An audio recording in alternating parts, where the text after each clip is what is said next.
former Connecticut resident, I have been very impressed with the senator from Connecticut, Chris Murphy.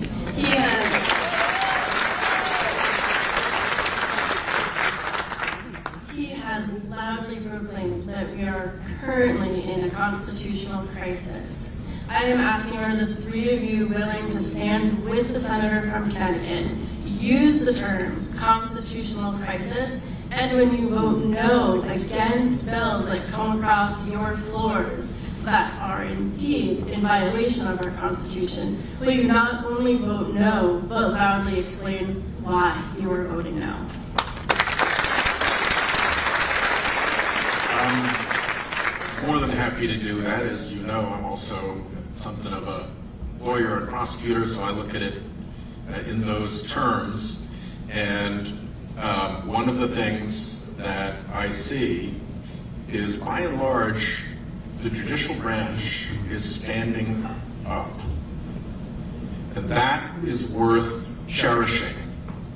When it fails, and in this case it rots from the head down, it fails from the Supreme Court down, but you look at district judges like Jack McConnell and Mary McElroy here in Rhode Island, you look at the judges who are now looking at investigating criminal contempt against Trump lawyers who lied to them in court.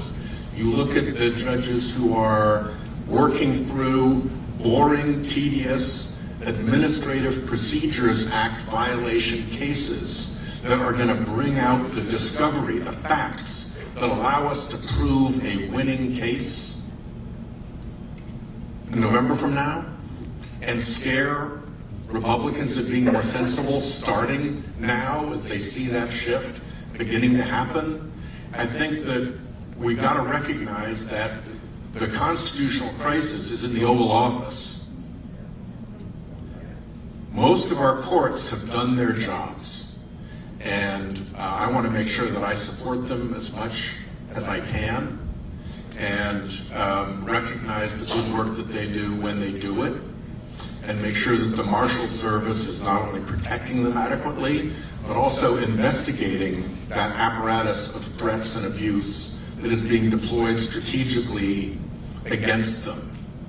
It ain't for nothing that suddenly pizzas got delivered to dozens of federal judges' homes with the names of the child of a judge who was murdered as the name on the pizza delivery. That didn't just happen at once. Somebody had that plan, and we need to investigate into that.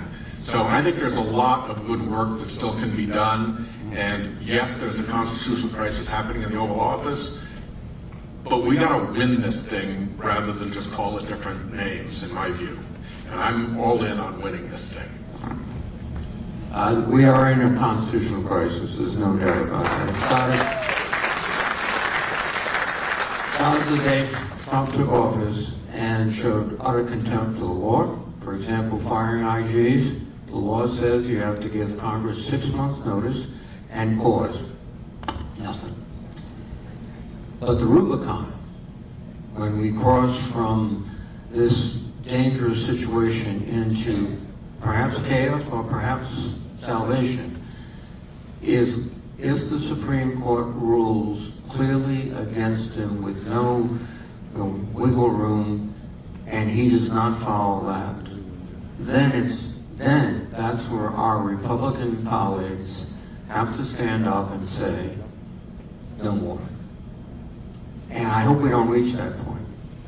And I think the court is moving in a way, carefully but slowly.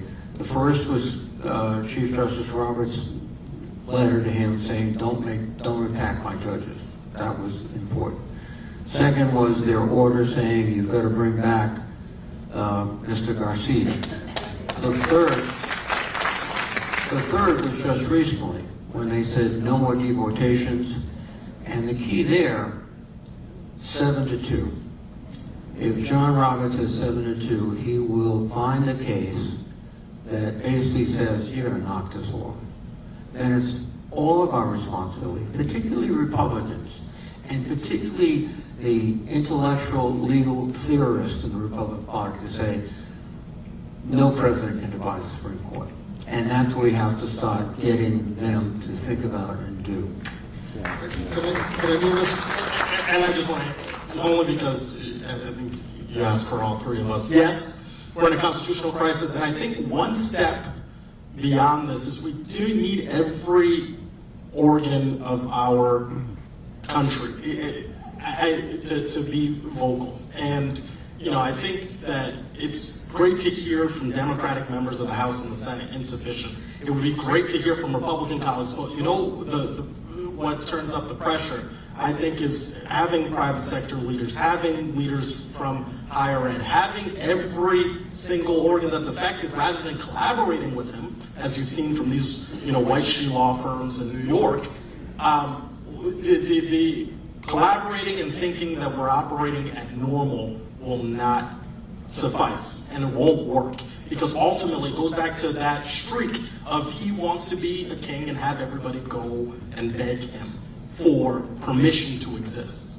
And so I think it's utterly important, yes, to acknowledge that it's a constitutional crisis, but it's got to be in every realm of our lives, that recognition, because if it's limited to the elected officials and to the folks in government, I believe that's insufficient.